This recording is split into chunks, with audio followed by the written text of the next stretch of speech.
Hello, everyone, and welcome to today's episode. Today, we're going to talk about something that's so important, especially when life feels challenging: how to stay positive during difficult times. Whether you're facing personal struggles, uncertainty at work, or just the ups and downs of everyday life, maintaining a positive mindset can be tough but incredibly powerful. So, let's dive into some practical tips and inspiring ideas that will help you stay hopeful and strong no matter what life throws your way. Have you ever had a day, or maybe a season of life, where everything feels heavy, where the light at the end of the tunnel feels like a myth, and the smallest things make you want to give up? You're not alone. And if you're watching this right now, I want you to know something very important. The fact that you're here means you haven't given up. That matters more than you think. But let's be honest, staying positive when life gets hard is no easy task. Maybe you're facing a job loss, a breakup, health problems, family stress, or just the crushing weight of uncertainty. Whatever it is, it's valid. And your feelings are valid too. So here's the big question we're exploring today. How do you stay hopeful when everything around you feels hopeless? Is it even realistic to stay positive during difficult times? Or is that just toxic positivity in disguise? Positivity isn't about pretending life is perfect. It's about creating inner space for hope, even when things fall apart. It's about reminding yourself, this moment is hard, but it won't last forever. In this video, we're going to cut through the fluff and get real about how to build emotional strength when life tries to knock you down.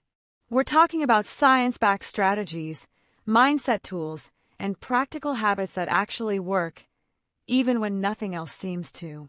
You'll learn how to make small but powerful shifts in the way you think, so negativity doesn't take over.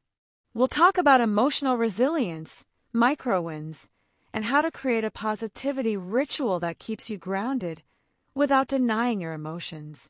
You'll also hear stories of people who've been where you are and found ways to rise again. Their stories aren't perfect, but they're powerful, just like yours will be. Because here's the truth: you are not powerless. You are not broken.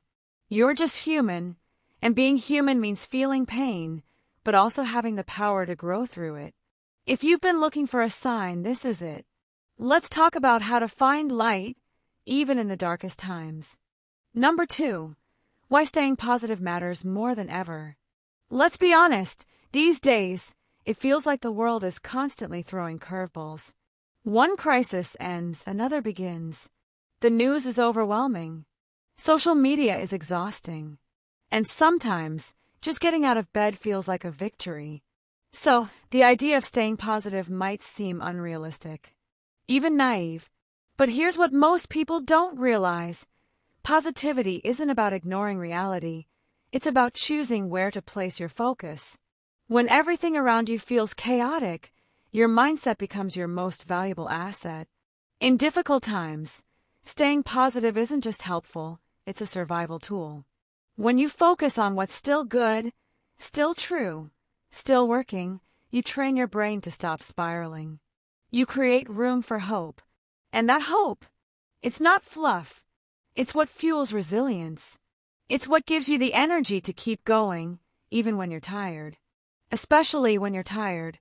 Studies in psychology have shown that people who maintain a sense of optimism during adversity are not only mentally healthier, they physically recover faster from illness, experience lower levels of stress, and bounce back from trauma more effectively. Positivity literally rewires the brain, helping you make better decisions under pressure and avoid being paralyzed by fear. Let's be clear. Positivity isn't about pretending life is perfect. It's about building the strength to face the imperfect with courage. It's about saying, yes, this is hard, but I believe something good can still come out of it. The truth is, you need positivity more when things are falling apart than when everything is fine. Because during the good times, it's easy to feel hopeful. But during the hard times, positivity becomes a conscious act of self-preservation, a way to protect your mind from sinking into hopelessness. And it's not just for you. Your energy affects the people around you, your family, your friends, your coworkers. Choosing positivity can inspire others to rise too. It creates a ripple effect that starts small but spreads far. So the next time someone says, "Just be positive," don't roll your eyes. Redefine what that means for you. Because now, more than ever, staying positive isn't weakness, it's power. It's a daily decision to choose strength. Section 3. The science of positivity during stress. It's easy to think of positivity as just a mindset or attitude, but did you know it also has a biological foundation? That's right. Positivity isn't just thinking happy thoughts. It's deeply rooted in how your brain and body respond to stress, and how you can train that response over time. Let's break it down. When you experience a stressful event, like losing a job, going through a breakup, or getting bad news, your brain immediately activates the fight or flight response. This floods your system with cortisol, the stress hormone, and prepares you to survive.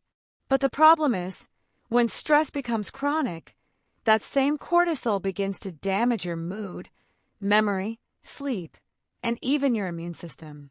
Now here's where positivity comes in. Research shows that people who practice realistic optimism, meaning they acknowledge challenges but believe in a positive outcome, have significantly lower cortisol levels. Their bodies return to balance faster, and they stay more mentally flexible, which is crucial when navigating complex problems. It's like giving your brain a breathing space in the middle of the storm. Even a moment of genuine positive emotion, like gratitude, laughter, or awe, can cause a measurable drop in blood pressure and an increase in dopamine, the feel-good neurotransmitter. This doesn't just feel good. It improves your brain's ability to process information, solve problems, and connect with others.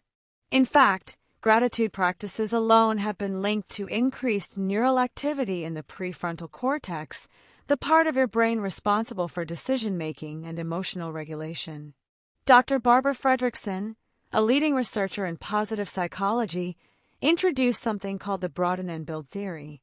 It suggests that positive emotions expand your awareness, helping you see more possibilities and build new resources, emotionally, socially, even physically.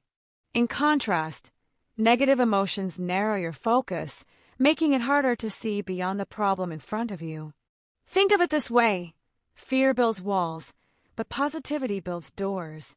Another fascinating study from the Mayo Clinic found that people with a positive outlook had a 19% greater chance of living longer, and not just surviving, but living with higher quality of life. Optimistic people reported fewer physical ailments, lower rates of depression, and more satisfying social relationships. Why? Because when you believe there's something worth living for, your body fights harder to stay well. What's even more amazing is that this isn't fixed. You're not either a positive person or not. Your brain has something called neuroplasticity, which means it's capable of changing its wiring based on what you repeatedly do. The more often you choose to focus on gratitude, hope, kindness, even for just a few minutes a day, the more those neural pathways grow stronger. Here's the key takeaway: positivity isn't just wishful thinking. It's neurotraining. The more you practice focusing on what's good, the more you strengthen the brain's ability to regulate stress, recover faster, and make empowering decisions, even when life is messy. This doesn't mean forcing a smile or pretending to be happy all the time. It means choosing to notice the moments that give you strength, even when things are falling apart. It means understanding that optimism isn't a personality trait, it's a skill. And like any skill, it gets stronger the more you use it. So the next time you feel like your world is caving in, remind yourself, your brain is listening to the story you're telling. If you shift that story, even just a little, you change your chemistry. You shift from panic to possibility, from shutdown to creativity, from fear to growth. That's the power of positivity. It's not a soft mindset. It's a scientifically backed strategy for emotional survival. 4. Recognize and release toxic positivity. Not all positivity is healthy. And this might surprise you, but sometimes positivity can actually make things worse. It's called toxic positivity, and if you've ever felt worse after someone told you to just stay positive, you've experienced it firsthand. Toxic positivity is when positive thinking is pushed to the extreme. It's when real emotions like sadness, anger, or grief get dismissed with surface-level phrases like, "It could be worse," or "good vibes only." And while those words may seem harmless, they can make someone feel even more isolated, like their pain doesn't matter or shouldn't exist. Here's the truth. You can't heal what you refuse to feel. Ignoring your emotions doesn't make you stronger, it just buries the pain deeper. Real positivity starts with honesty. It starts with saying, "I'm struggling," and letting that be okay. Only when we give ourselves permission to feel can we move through those emotions and come out stronger on the other side. Let's be clear, being positive isn't about avoiding negative feelings. It's about acknowledging them without being consumed by them. That's the difference. Healthy positivity says, "Yes, this hurts, but I know I'll get through it." Toxic positivity says, "You're not allowed to feel bad. Just smile and move on." Big difference. So how do you release toxic positivity and embrace something healthier? First, stop judging your feelings. Emotions are messengers, not enemies. Each one carries important information about your needs, your boundaries, and your healing process. Second, create space for honest conversations with yourself and others. Instead of "just be happy," try, "I know this is hard. I'm here with you." That shift alone can create healing. Also, reflect on how you speak to yourself. Are you offering the same compassion you'd offer a close friend? Or are you pressuring yourself to move on too fast? Finally, remember that it's okay to be both hopeful and heartbroken, strong and scared, positive and in pain. Real life is complex, and the more we allow that complexity, the more authentic and powerful our positivity becomes. Because you don't need to fake strength. Your truth is strong enough. Number 5. Mindset shift number 1. Accept what you can't control. One of the biggest sources of stress during difficult times is trying to control what we simply can't. We obsess over outcomes, worry about what others think, or replay what-if scenarios in our heads like broken records. But here's a truth that can change everything. Peace begins where control ends. Let's be clear. Acceptance doesn't mean giving up. It means making peace with reality, so you stop wasting energy fighting things outside your influence. It means saying, "I don't like this, but I don't have to let it destroy me." That shift alone can free up mental space and emotional clarity. Think about it. How much time have you spent worrying about other people's decisions? About the past you can't change, or the future you can't predict? That mental exhaustion adds to your stress, not because the problem is unsolvable, but because you're stuck in a fight you were never meant to win. Instead, focus on the circle of control, your actions, your thoughts, your responses. That's where your real power lives. This mindset shift doesn't happen overnight. It takes practice. One helpful method is called the serenity filter. Ask yourself, is this something I can control, influence, or just need to accept? Once you sort that out, you can direct your energy where it matters most. During tough times, there's something strangely empowering about saying, "Okay, this is happening. I don't like it, but I accept it." That moment isn't weakness, it's the beginning of emotional strength. Because when you stop resisting reality, you stop adding unnecessary suffering on top of the pain. Here's a story you might relate to. Someone loses their job unexpectedly. At first, they panic, question their worth, and spiral into fear. But once they stop trying to reverse what's already done and focus on their next step, updating a resume, learning a skill, networking, they regain momentum. Not because the situation became easier, but because their mindset changed. Life is unpredictable, but your response doesn't have to be. When you practice acceptance, You stop drowning in what you can't change and start swimming in what you can. Let go, not to lose control, but to gain freedom. Number 6. Mindset shift number 2. Focus on micro wins. When you're going through a tough time, big wins can feel miles away. The dream job, the perfect relationship, the healed body, it all seems too far out of reach. But here's something that can shift everything. You don't need a big breakthrough to move forward. You just need a micro win. A micro win is a small action, decision, or a mindset shift that brings progress, even if it's tiny. Getting out of bed when you didn't want to.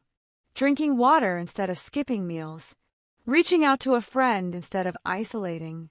These aren't just small moments.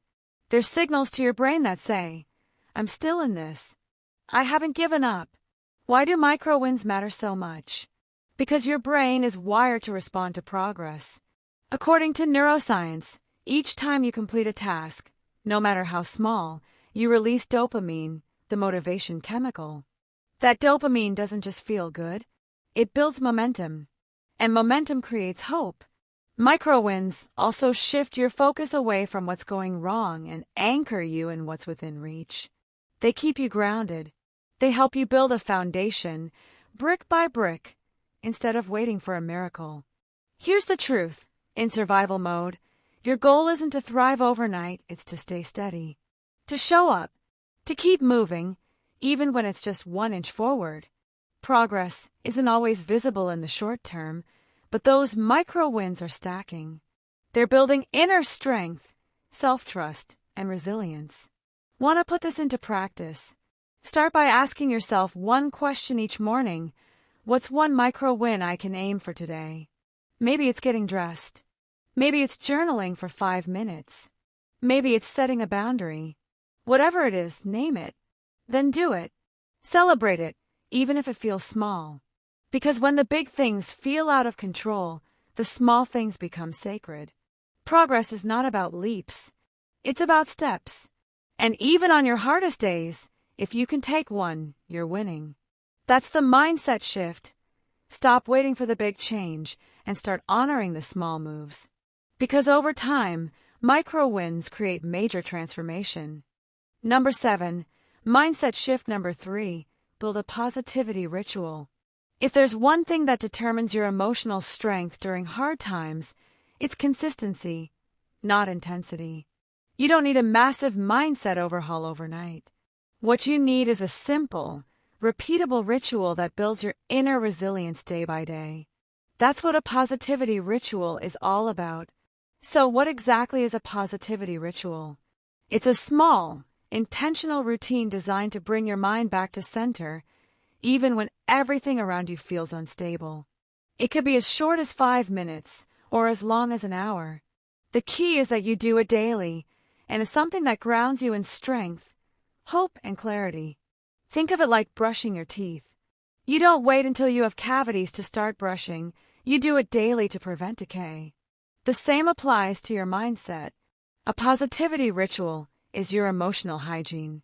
Here are some examples of powerful rituals that people use. Morning gratitude journaling. Write down 3 things you're grateful for, even on bad days. Especially on bad days. Affirmations or grounding mantras. I've made it through 100% of my worst days.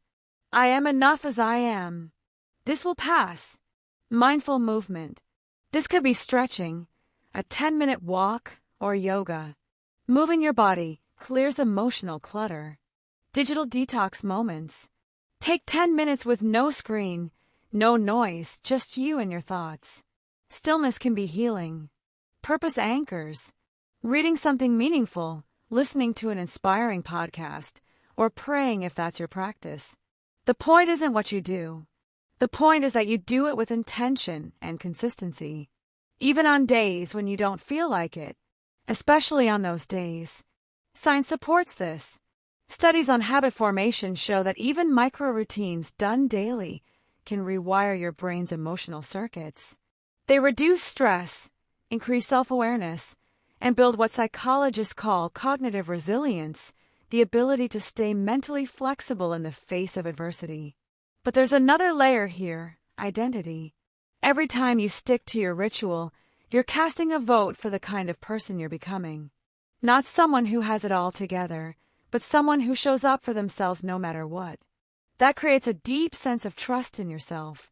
Your ritual doesn't need to be perfect. It just needs to be yours. Pick one small practice, schedule it into your day, and protect it like your peace depends on it, because honestly it does. Here's a simple framework to start. 1. Choose one habit that calms or uplifts you. 2. Tie to a time of day, morning, midday, or night. 3. Start small. 5 minutes is enough. 4. Don't aim for motivation. Aim for repetition. 5. Celebrate consistency, not perfection. In hard seasons, your ritual becomes your anchor. It reminds you that even when the world is unpredictable, you are not drifting, you're choosing direction. And sometimes, choosing direction is all it takes to keep going. So if life feels out of control, start here. One tiny ritual, one daily promise to yourself.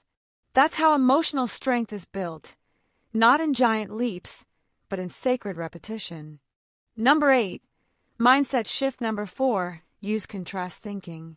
When life feels overwhelming, one of the most powerful mindset tools you can use is something called contrast thinking. It's simple, but surprisingly effective. Instead of focusing only on what you've lost, what you don't have, or what's going wrong, contrast thinking asks, what could have been worse? What do I still have? How far have I already come? This isn't about minimizing your pain. It's about expanding your perspective. Because when we're in survival mode, our brains naturally focus on threats. It's part of our wiring. We zoom in on what's wrong so we can fix it. But the danger is, we lose sight of everything that's still right. Contrast thinking gives you back that sight. Let's say you're recovering from a breakup. Your mind keeps obsessing over the relationship, the pain, the memories. But then you pause and ask, what was I missing while I was in that relationship? What did I gain by leaving it? That shift doesn't erase the pain, but it creates emotional space around it. Space for clarity.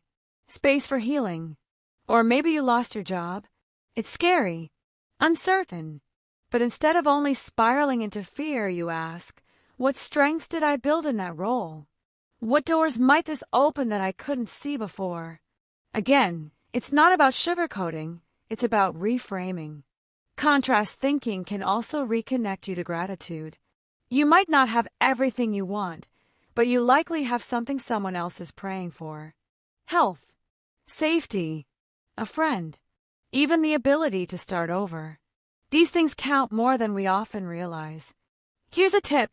Whenever you feel like everything is going wrong, pause and write down 3 contrast thoughts. What could have gone worse? What do I still have? What have I already overcome?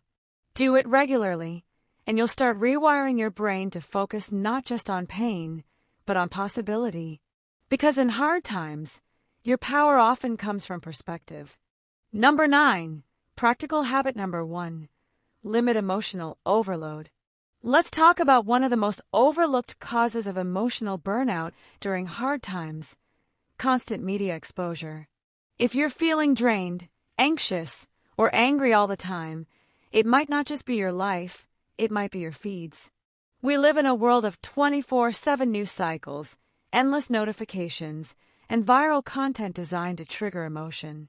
And while staying informed is important, the truth is, your nervous system was never meant to process this much negativity at once. Here's what happens.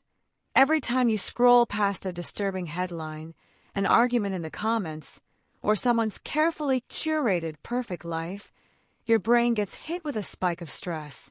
Over time, that builds up. You might feel more irritable, more hopeless, or more numb, and not even realize it's coming from what you're consuming. This is where a media detox becomes a game changer. You don't have to delete everything and disappear. You just need to create intentional boundaries. That might look like setting time limits on social apps, turning off push notifications for news or social media, choosing one time per day to catch up on headlines, then logging off. Curating your feed. Unfollow accounts that make you feel worse, and follow ones that uplift or educate.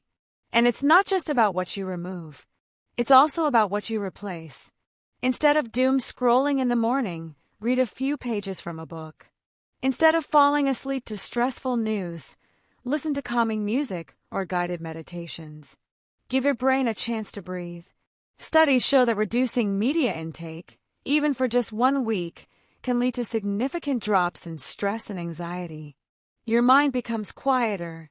Your emotions settle. You begin to reconnect with the world around you instead of being buried under a world that's far away. Remember, your attention is a currency, and in difficult times, you need to protect it like gold. So if you're feeling emotionally overloaded, you might not need to toughen up. You might just need to unplug. Not forever, just long enough to reclaim your peace. Number 10. Practical habit number 2. Strengthen support systems. In difficult times, it's easy to isolate. You don't want to burden anyone. You think no one would understand. Or maybe you just don't have the energy to reach out. But here's the truth. Isolation fuels suffering. Connection softens it. One of the most powerful things you can do during a hard season is to strengthen your support system, even if that support is just one person. You don't need a huge circle. You need someone who listens without fixing, sits with you without judging, and reminds you that you're not alone in this. That kind of connection is healing at a biological level. Research shows that people with strong social support have lower rates of depression, faster recovery from illness, and even longer lifespans. And here's what's important. Support doesn't have to look like a deep, hours-long heart-to-heart. It can be a text that says, "Thinking of you," a walk with a friend, a phone call where you just vent and feel heard. It can even be joining an online support group, a community forum, or following creators who make you feel seen. Don't wait until you feel strong to reach out. Reaching out is what helps you feel stronger. Vulnerability isn't weakness, it's what builds authentic connection. On the flip side, it's also okay to set boundaries with people who drain you. Not everyone deserves access to your energy, especially when it's already limited. Protect your peace and pour into relationships that refill your cup, not empty it. If you don't know where to start, ask yourself, who makes me feel safe? Who do I feel lighter around, not heavier? Then connect, even if it's awkward, even if it's been a while. And remember, you're allowed to ask for what you need. It's okay to say, "I don't need advice, I just need someone to sit with me right now." Or, "I just need a distraction, tell me something funny." People want to be there for you. They just need to know how. You were never meant to do this alone. Strength doesn't mean carrying the weight by yourself. It means knowing when to share it. If there's one thing I want you to take away from this video, it's this. You're not alone, and you're not powerless. When life gets hard, it can feel like the world shrinks. Like no one could possibly understand what you're going through. Like you're stuck in a tunnel, and the light at the end has vanished. But the truth is, just because you feel alone doesn't mean you are alone. Someone else has stood in that same darkness and found their way through. And so will you. Staying positive during difficult times doesn't mean being cheerful every day. It doesn't mean faking a smile or pretending everything is okay. It means showing up. It means facing the day, even the hard ones, with courage. It means choosing progress over perfection and hope over fear. You've learned that positivity is a skill, not a personality trait. You've discovered that your brain, your body, and your mindset all respond to the choices you make, even the small ones. You've seen how micro wins, contrast thinking, rituals, and support systems aren't just feel-good ideas, they're tools. Tools you can use right now. You don't have to fix everything. You don't have to have a 5-year plan or know exactly what healing looks like. You just have to keep going, step by step, breath by breath, win by micro win. And when it gets hard again, and it will, you'll have something you didn't have before, perspective. You'll remember that even your worst day didn't break you. that you've already survived so much, that you are strong in quiet, ordinary, and powerful ways. You're the person who kept walking through the fire when it would have been easier to give up, and no one can take that from you. If there's someone in your life who needs to hear this, send it to them. Remind them they're not alone either. We rise better when we rise together. And before you go, I want you to ask yourself, what's one thing I can do today to care for myself? Not tomorrow, not next week, just today. Choose that one thing. Then do it like your peace depends on it, because in many ways, it does. Hard times don't last forever, but the strength you build inside them, that stays. And if this video helped you, even a little, please take a second to like it, share it, and subscribe to the channel. That simple action helps this message reach someone else who needs it. You are not broken. You are not behind. You are not alone. You are human. And you are healing. And that is enough.